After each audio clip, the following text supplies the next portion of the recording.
I'm going to talk about leading lines and how they can be used to improve the composition of your artwork. To begin with, I'm going to talk about a symbol that contains a leading line, because within this one symbol is everything you need to know about leading lines.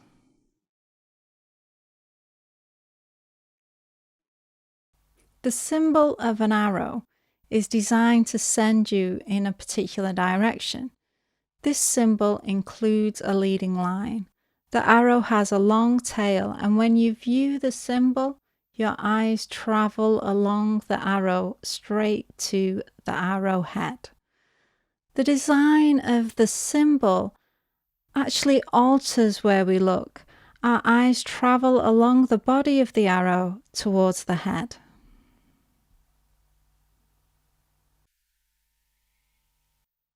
The arrow symbol could be short. We would learn to understand this symbol like any other, but it seems so static. The image doesn't contain the leading line that encourages you to gaze along the arrow body towards the direction the arrow is pointing. When we see a sign that includes an arrow, we look along the body of the arrow towards the arrowhead. And if we continue to gaze beyond the arrowhead, then we are facing the direction that we are told to travel. The arrow is a well-designed symbol because it sends us in the right direction, and it also controls the viewer's gaze. The arrow doesn't even need to be straight. If I saw this sign, I would presume that my destination was at the end of a curved road. My eyes would still travel along the body of the arrow. If the arrow was on a canvas, it could send my focus in any direction it chooses to. The arrow could have the viewer follow its longest line until it reached the arrowhead. The arrow would be an ideal tool for controlling how the viewer looks at the canvas. The artist would be able to control the movement of the eyes from one section of the canvas to another. There is only one problem. Why would we create a piece of artwork full of arrows? I can't imagine many occasions when the concept would demand it. Thankfully, most paintings and drawings feature one key element. The line is everywhere, and that line has much in common with the arrow. However, the line isn't enough. This line doesn't manipulate the direction of my gaze, because it conveys no direction. Without the arrowhead, I don't know whether to look up or down. I have a choice, and it's up to me to decide. This is how viewers see these floating lines that don't connect to an arrowhead.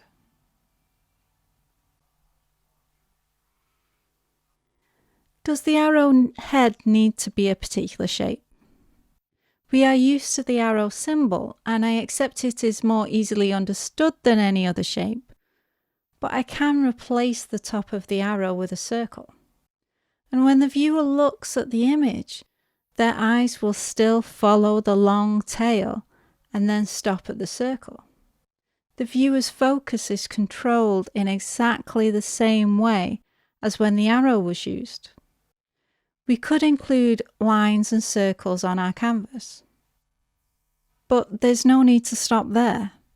The arrowhead can be any shape we choose, because we are only interested in the leading line. We want to control how the viewer's focus travels around the canvas. The artist says, "I will tell your eyes where to look and when."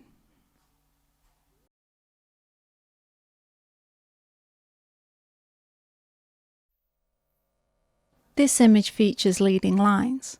The path between the two figures could be seen as an example of leading lines. It pushes the viewer to look at the space between the two figures. The viewer's eyes begin at the larger figure in the foreground. and then travel towards the figure in the distance. The path could be seen as the body of an arrow, and the small figure in the distance could be seen as the arrowhead. The leading line encourages the viewer to look at the small figure in the distance, despite a much larger figure being in the foreground. This trick of using leading lines gives both figures equal importance, even though one is smaller than the other.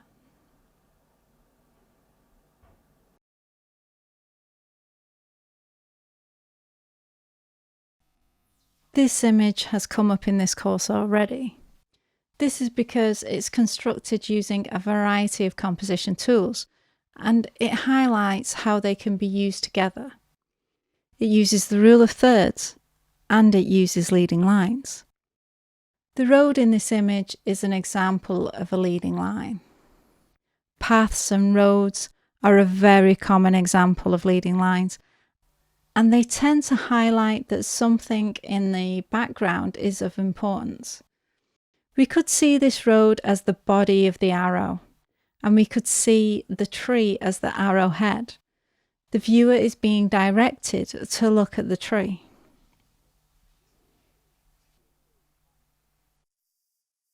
Leading lines isn't normally taught in terms of arrows, but I think it's a helpful way of understanding it because the arrowheads are just as important.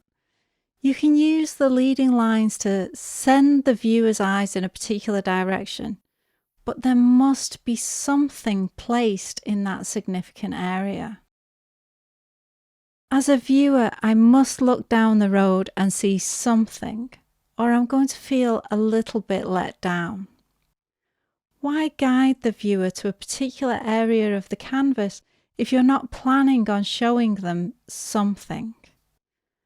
I think it's good to ask yourself, what's going to be my arrowhead?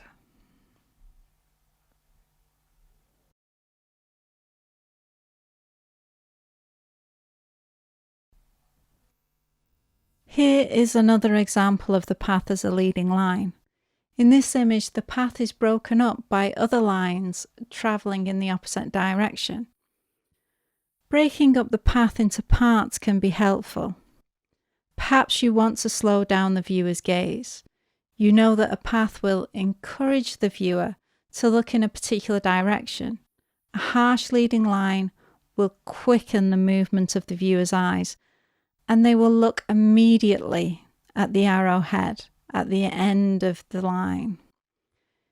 If the path is broken, then the viewer's eyes will slow down and travel towards that area more slowly.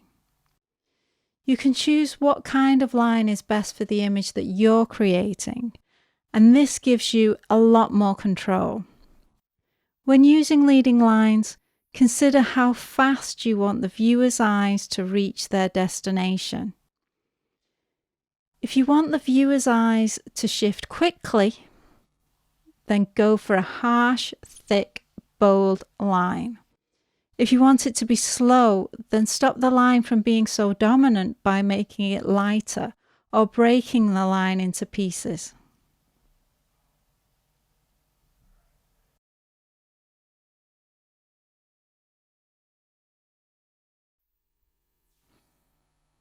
So far, I've mainly used paths as an example, but leading lines can be used in lots of different ways. In this image, the fire trail from the monkey's backpack, it acts as a leading line. The monkey is the arrowhead, and those leading lines lead the viewer to look towards the monkey. There really is no limitation on the subject matter that you can choose. I mentioned in an earlier lecture that the rule of space and leading lines work well together. This is an image that combines them. The image could have just been a close-up of the monkey, but instead the image uses space to convey height. The monkey is high off the ground, and the space beneath him shows the distance he has travelled. The trail of flames is the only thing that happens in that space. The image conveys movement by using the leading lines as a trail. This is one of the ways the rule of space and leading lines can be used together. For example, if you're painting a runner, you might consider adding space and some leading lines in order to convey movement and speed. There are many occasions when leading lines will enhance your composition. Try it for yourself and add this tool to your composition toolbox.